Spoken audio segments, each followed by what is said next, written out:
ऊपर वालों को आवाज आ रही है क्योंकि ऊपर वाले कंप्लेन करते हैं कि आवाज नहीं आती है। अब कैसे पता लगेगा आवाज आ रही है? पूछ के मजा अपने आप आ जाएगा, कोई ना कोई आएगा मैसेज, है ना। सो जय गुरु जी। जय गुरु जी।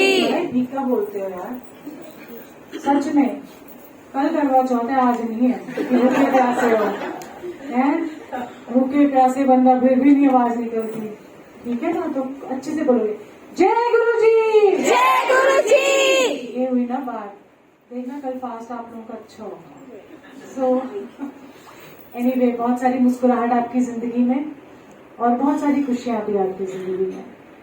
और है तो हमारे गुरुजी को भी हमारी प्यारी प्यारी नमस्ते। और हमारे हैंडसम गुरुजी को, ओह माय गॉड, वर्ड्स ही नहीं होते। ऑसम, हैंडसम, प्यारे, एक एक नए लुक गुरुजी का आपने देखा, तिरछी नजर, तीखी नाक, एंड क्या बोलते हैं, कितने सुंदर है गुरुजी। मैंने तो कभी देखा ही नहीं ऐसा कोई सुंदर। सो बस मैं पहले एक लाइन से शुरू करती हूँ कि कभी कभी क्या होता है ना, गुरुजी कोई मैसेज देते, कहना तीनू सुनाना नूनू, है ना, वैसे वाला। तो ऐसे वाला होता है ना कि आप कहते कहीं और, मतलब इशारा में तो होता है, बट वो जनरल लोग, जनरल संगत के लिए भी होता है। आप जब जिंदगी के पड़ाव में आगे चलते हो तो कई बार आप ऐसा सोचते हो कि आप बहुत हेल्पलेस हो गए, है ना। कभी कभी आपको ऐसा लगता है कि हम गुरुजी के पास जाते तो हैं, गुरुजी को मानते भी हैं, गुरुजी को भोग भी लगाते हैं, शब्द कीर्तन भी सुनते हैं, सत्संग में जाते हैं, बड़े मंदिर में भी जाते हैं, बट क्यों हम इतना अपने आप को लाचार महसूस करते हैं? फिर भी चलते चलते कहीं ना कहीं आपको ठोकर ऐसी लगती है जिसमें आपको लगता है बहुत मजबूर हो गए हो, आप बहुत लाचार हो गए हो, और ऐसा लगता है कि शायद गुरुजी है ही नहीं इधर। मतलब देख भी रहे, कर तो सब कुछ रहे हैं, जो एक संगत, एक अच्छी संगत होने के नाते, अब अच्छी तो मुझे भी नहीं पता हम कैसी संगत है, वो तो गुरुजी के पास है हमारी रिपोर्ट कार्ड, बट मजबूर हो जाते हैं या चलते चलते थक जाते हैं। बहुत कुछ चीजें होती हैं हमारी सबकी जिंदगी में, तो गुरुजी ने एक लाइन का मैसेज दिया, दैट्स ऑल। वो ये ना, कहना तीनू सुनाना नूनू, ठीक है। सो उन्होंने बस एक बात मुझे कही, मजबूर नहीं होना, मजबूत होना। याद रखना ये बात। और जिसके संग गुरु है वो मजबूत होगा। और कभी भी आपको लगे कि आप हेल्पलेस हो, मजबूर फील कर रहे हो कि आपका कोई नहीं है, सब आपको ऐसे ही या कहते हैं ना, वो ठुड्डा मार के चले जाते हैं। दुनिया में सबसे ज्यादा जो अपने रिश्ते होते हैं वो सबसे ज्यादा ठुड्डा मारते हैं, है ना। पराये रिश्तों का तो कोई फर्क ही नहीं पड़ता, जो आसपास के थोड़े एक्सटेंडेड फैमिली के थोड़े अपना एक सर्कल, उसमें बहुत ज्यादा मारते हैं। तो आप ये सोचो कि आप क्या हो, आप मजबूत हो। और किसके साथ मजबूत हो?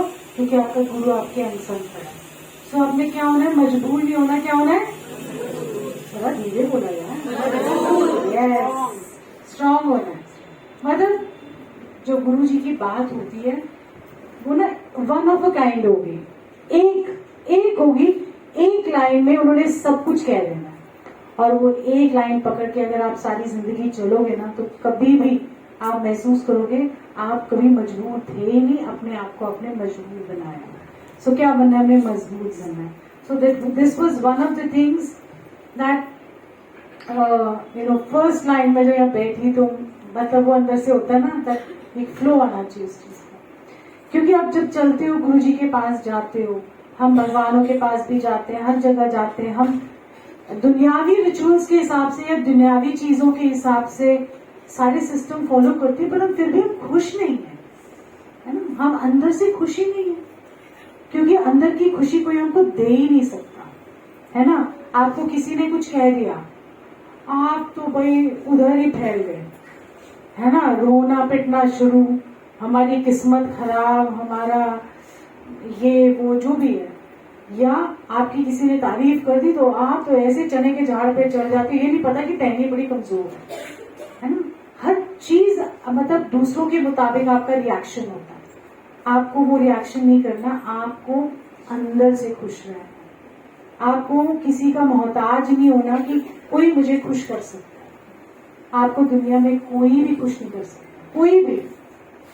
आप अपने आप को खुश कर सकते हो, अपने आप को मजबूत कर सकते हो।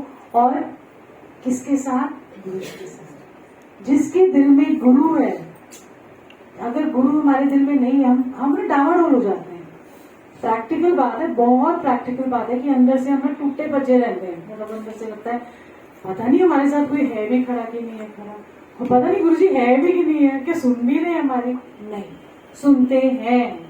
जब उन्होंने ये एक लाइन मुझे एक लाइन में ये वाली बात कही, मैंने कहा यू आर टू परफेक्ट गुरुजी, आपके जैसा तो है ही कोई नहीं बंदा। और बंदा बट परमात्मा, बंदा भी कह सकते हैं। आप जितना उनको अपना जानते हो वो आपके दिल में वैसे बसते हैं। सो इसीलिए चलते चलते ये सोचो कि आपके अंदर जो गुरु बैठा है ना, वो भी खुश, आप भी खुश, आप दोनों गप्पे लड़ाओ। आपको कोई फ्रेंड की जरूरत नहीं पड़ेगी, आपका कोई बेस्ट फ्रेंड है ना, कोई आपका कोई दुनिया में कोई नहीं। जो आपके अंदर जो गुरु बैठे हैं ना, उनसे गप्पे मारो। मैं बता रही हूँ, इतना मजा आता है ना, ओए होए, सोचो नहीं। हाँ, वो हम ही बोले जा रहे हैं, बट कभी कभी जब बोलते बोलते हम उनको बात कहते हैं तो एक ख्याल सा बड़ा सटीक सा निकल के आता है, और वो गुरु जी का जवाब है। बट पकड़ना आना चाहिए, पहले दिल में बसाना आना चाहिए। यू नो, हमारा ना बेसिकली क्या है कि मेरी जो ऑब्जर्वेशन इतने सालों की रही है, मैं आज वो थोड़ी सी शेयर करूं कि हम ना चलते चलते इतने सत्संग सुनते हैं। अच्छा, वो पुरानी संगत है, उसको पकड़ लो, ये मतलब उनके पीछे पड़ जाएंगे। हम सुनाओ, उसने सुना दिया, उसमें से आप सिर्फ 10% रजिस्टर करते हो, बाकी 90% आपके एब्जॉर्ब होता है। फिर आप उसके पीछे भागते हो, फिर वो 10% जो 10% सीखा था वो 10% भूल जाते हो, फिर वो 10% अलग से एब्जॉर्ब करते हो। आपने किसी के पीछे भागना नहीं है। जो सत्संग आपको गुरु जी ने सुनवाना है ना, वो अपने आप आपके सामने। कई बार आप YouTube खोल दो और आपको सब जरूरत होती है, आप सडनली ऐसे ही क्लिक कर देते हो और वही सत्संग आपके लिए होता है। अब आप भागोगे जिस चीज के पीछे, वो तो ठीक नहीं है। गुरु जी अपने आप सिखवाते। जैसे इवन जब गुरु जी चोले में थे तो जैसे हम बाद में बैठा करते थे, जैसे थोड़े से जने इधर, थोड़े से जने उधर, पॉकेट्स में बैठते थे, 30 या 50 लोग जितने भी हों। तो सत्संग नहीं होता था। गुरु जी क्या करते थे, जो नई संगत आती थी, तो कोई पहले जिसके साथ वो एक्सपीरियंस हुआ ना, तो उन्होंने क्या किया कि बोला एनु सुना रहे, मतलब 4-5 के लोगों को हम सुनने जाते, कह रहे तेनू नहीं है, तेरे वास्ते, उना वास्ते। या जब कई बार ऐसे बैठते थे तो मैं भी बैठती थी, कह रहे सुन ले, तो मेरा तो ध्यान गुरु जी में होता, डांट पड़ती थी, सुनती क्यों नहीं, सुन। जॉन जी सुनते। सो जिसको सुनाना होगा सत्संग गुरु जी ने, वो सुनाएगा। आपने भागना नहीं। आप मतलब अगर आपने 100 लोगों के भी सत्संग सुन लिए और फिर भी आपको लग रहा है कि आपकी भूख और प्यास नहीं मिटी, क्यों? इसका मतलब है कि अभी देरी है कि गुरु दिल में भी बसा नहीं है। जब आपको इंस्टेंट कनेक्शन बनता है और एक भी उनका गुणगान कोई करते हुए आप सुन लेते हो और आपको लगता है बस तृप्ति हो गई मेरी। आप सवालों के जवाब ढूंढते हो, आप बहुत सारे सवालों के जवाब ढूंढते हो, बट उनके जवाब कई बार आपको मिलते ही नहीं। तो जब गुरुजी चाहेंगे उस टाइम पे आपको सारे जवाब मिल जाए। कसक भी तो होना। सो गुरु के लिए कसक होनी चाहिए, गुरु जी की महिमा के लिए भी कसक होनी चाहिए, बट कसक ऐसी होनी चाहिए कि एक चीज से, एक सत्संग से आप तृप्त हो जाए। कई बार आप यहाँ सत्संग में आ रहे हो, फिर थोड़ी देर बाद दूसरे सत्संग में जाओगे, ठीक है, और अरे चल एक और कर लेते हैं, रात के सुबह अमृत वेला करोगे, फिर उसके बाद आके दोपहर को यहाँ एक सत्संग करोगे, फिर शाम को जाते हुए एक और सत्संग करोगे। मिला कुछ नहीं, जीरो। ना इधर से लिया, ना उधर से लिया, ना आगे में लिया। क्यों? क्योंकि आपका ध्यान ही नहीं लगता, आपका फोकस ही नहीं रहता। आप झूठ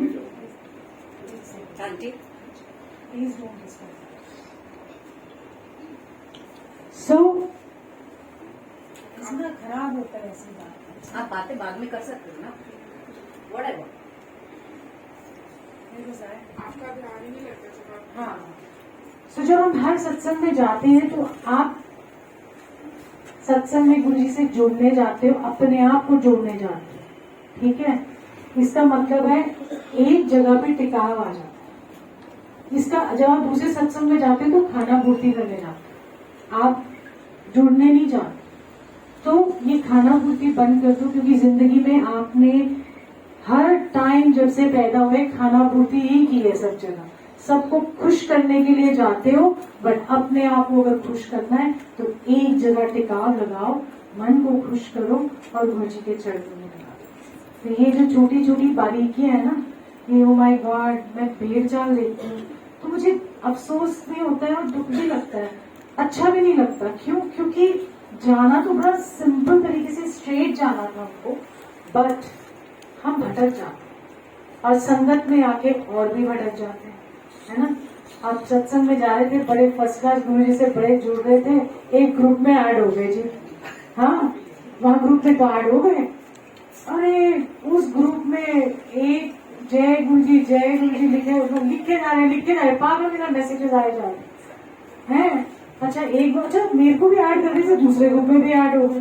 सारा दिन आपका व्हाट्सएप ग्रुप चल रहा हो, जय गुरु जी किसी ने लिख दिया, पोस्ट कर दिया, वही आप करते रहते। इसके अलावा आप जुड़ते नहीं, ग्रुपिज्म नहीं होना चाहिए। नंबर 1 जो सबसे ज्यादा आजकल प्रॉब्लम है वो ग्रुपिज्म। आपने इतने गुटबाजियां कर दी है ना कि आपने सोचा हमने तो गुरु ही बांट दिया, आपने गुरु को बांट दिया। क्यों? क्योंकि आपने अपने स्टाइल से गुरु को अपनाया है, मेरे स्टाइल से गुरु को माना। फिर दूसरा ग्रुप कहता है मेरे स्टाइल से माना।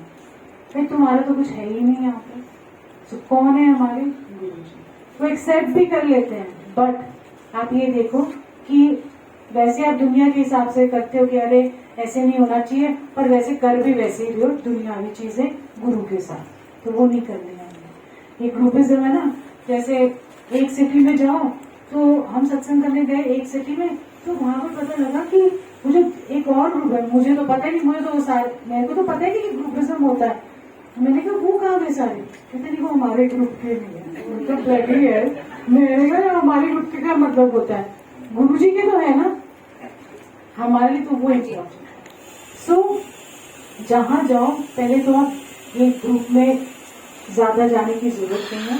आप जितने ग्रुप्स में जाओगे उतना ही कंफ्यूज हो, जितना अपने आप में गुरु के साथ बैठोगे तो आपका भटकाव भी खत्म होगा, एक ठहराव आएगा और मन शांत रहेगा। और जिस दिन आपका मन शांत और ठहराव आ गया, आप भाग नहीं रहे, उस दिन गुरु अपने आप ही आपके दिल में ऐसे उतर जाएंगे। बस फर्क इतना ही है, आप भागते रहते हो, भटकते रहते हो। पता क्या होता है, जब हम गप्पे मारते हैं आज कि जब गुरु जी के पास पहले आता है ना, बड़ा उछलता है भाई इस सत्संग में जाओ, अच्छा गुरु जी के बारे में और जानना है, गुरु जी के बारे में और जानना है, क्या जानना है, कैसे बैठते थे, कैसे क्या बात करते थे, कैसे कल्याण करते थे, अब वो क्या पहनते थे, आव भाव कैसे थे, वो तो वीडियोस में नजर आते हैं, वो तो एक्सप्लेन भी नहीं किए जा सकते। तो आपको सारे वीडियोस में उनका लहराते हुए चलना, उनके एक्सप्रेशंस, वो तो सब दिखाई देते हैं। फिर आपको जानने का क्या है, आप देखो उनको। दूसरा बड़ा उछलता है, 10 जब सत्संग में जा रहे हैं, मुझे कुछ मिल जाए, मैं कहीं जुड़ जाऊं, इतना उछलता है, एक जाएगा, रोज सत्संग में टुरा रहता है, रोज ही जाना है मुझे सत्संग में, ठीक है। और धीरे धीरे धीरे आप देखोगे उसका भी कम हो जाएगा। कैसे कम हो जाता है? मैंने बहुत एग्जाम्पल्स देखे हैं कि जहाँ पर डांट भी खाई है संगत में बहुत सारी, ये टुरे रहते पागलों की तरह। मैंने कहा ठहराव तो लेके आओ, एक जगह टिकाव लाओ, अपने आप को सेंटर करो गुरु जी के चरणों में, और उनका प्यार जो प्यार वो बरसा रहे हैं वो तो ले लो। अभी वो बेचारे बरसा ही रहे होते, आप भाग जाते हो, ठीक है। सो ऐसी उनकी टाइमिंग भी होती थी कि अगर गुरु जी ने आपको जिस टाइम पे ब्लेस करना है उस टाइम पे आप नहीं हो, तो इसमें गुरु जी की कोई गलती है। सो ही यूज्ड टू ब्लेस, ऐसे ही ब्लेस करते थे। या किसी को बोल दिया मैं जरा वॉक करके आ रहा हूँ, तो सोना नहीं, है ना, और वो सो जाता था। तो सोना नहीं का मतलब उनकी इंस्ट्रक्शंस हैं। तो एक ब्लेसिंग है जो वो एक टाइम पे देते हैं, जो उनका अपना टाइम तय किया हुआ है, हमारा टाइम नहीं है। हमको पता ही नहीं कौन से टाइम पे मिलेगी। So you have to be attentive, you have to centre yourself, you आपको अपने आप में ठहराव लेके आना है और गुरु जी आपको पक्का ठहराव देंगे। पर ये जो भाग दौड़ है ना, ये बंद कर दो, क्योंकि जितना भागोगे ना उतना भाग जिस चीज के लिए थे वही भूल जाओगे, मकसद ही भूल जाओ। अब जब मैंने जा तो रही थी ना गुरु जी के साथ जुड़ने में, तो हो क्या रहा है मेरे साथ, वो तो गुरु जी के साथ कनेक्शन बन ही नहीं रहा। इसलिए नहीं कनेक्शन बन रहा क्योंकि आपको ठहराव नहीं आया आपकी जिंदगी अंदर का, बाहर का छोड़ो, अंदर का ठहराव नहीं आया। सो आपका जो कनेक्शन है तभी बनेगा जब आप टिक जाओ। और टिकोगे कैसे? शब्द से। शब्द 2 घंटे आपने सुनने हैं सत्संग में। वैसे घर में तो एक भी शब्द नहीं सुना जाता, सॉरी मेरे से तो एक भी शब्द नहीं सुना जाता। वो सिर्फ प्लेलिस्ट बनाने के लिए या मेरे को जब नए शब्द ढूंढने होते हैं तब मेरे से आधा पौना घंटा 1 घंटा सुनती हूँ। और मैं हर टाइम कोशिश करती हूँ सुन लूँ, आधा शब्द सुनती हूँ, इतने में कुछ हो जाता है। सो जो 2 घंटे हैं ये आपके अंदर की मैल, आपके अंदर मैल निकलती है, अंदर आपको एक ठोकर लगती है, ईगो खत्म होती है। और जब ये सब खत्म होता है तो गुरु जी ऐसे लहराते हुए आपके दिल में प्रवेश करते हैं। गुरु जी हिंदी भी अच्छे से। सो इसीलिए बहुत प्यार से, अदब से आपको ये याद रखना है कि गुरु आपके अंग संग रहता है। सिर्फ बोलने में ही अंग संग नहीं होते, वो आपके अंग संग होते हैं, आपके अंदर होते हैं, आपके आसपास होते हैं। क्योंकि जो ब्रह्मांड का मालिक है ना, वो चारों तरफ अपनी नजर रखता है। उसके लिए हर संगत स्पेशल है, इसलिए वो हमारे जीवन में है। आप सब स्पेशल हो क्योंकि आज आप यहाँ बैठे हो और आप आते रहते हो, आप जाते हो। गुरु जी से कोशिश कर रहे हो कनेक्शन बनाने की कि किसी तरीके से कि मैं तो आपके पास आता हूँ, मैं तो आपको देखा, कब आपकी मेरे पे नजर पड़ जाए पता नहीं, किस चक्कर में आ रहा हूँ कि पता नहीं कब आप मुझे देख लो और कब मुझे अपना बना, है ना। तो हमने अपने गुरु को अपना बनाना है, तो ही वो हमें अपना बनाएंगे। सो जय गुरु जी ऑन दैट नोट। एंड बहुत सारा प्यार, बहुत मुस्कुराहट। तो हमने क्या बनना है, 1 लाइन लेके जा रही है आज। मजबूत बनो। कितना अच्छी लाइन मैंने बताई है। मजबूर नहीं, मजबूत बनो। मजबूर नहीं, मजबूत बनो। सिंपल, ठीक है। So are we ready for that? हो गए स्ट्रॉन्ग? बेचारी करवा चौथ भी वाली करिए, हम स्ट्रॉन्ग हो गए। कल रखेंगे जोर जोर से करवा चौथ, मजबूत हो गए हम तो, ठीक है। सो बहुत सारा प्यार सारी संगत को, बहुत मुस्कुराहट आपकी जिंदगी में, और ऐसे ही गुरु जी के साथ खूब सारा प्यार करो, ठहराव लेके आओ, एक जगह कनेक्शन बनाओ, एक टाइम पे एक जगह जाओ, ठीक है। सो जय गुरु जी। जय गुरु जी। आपने करना है?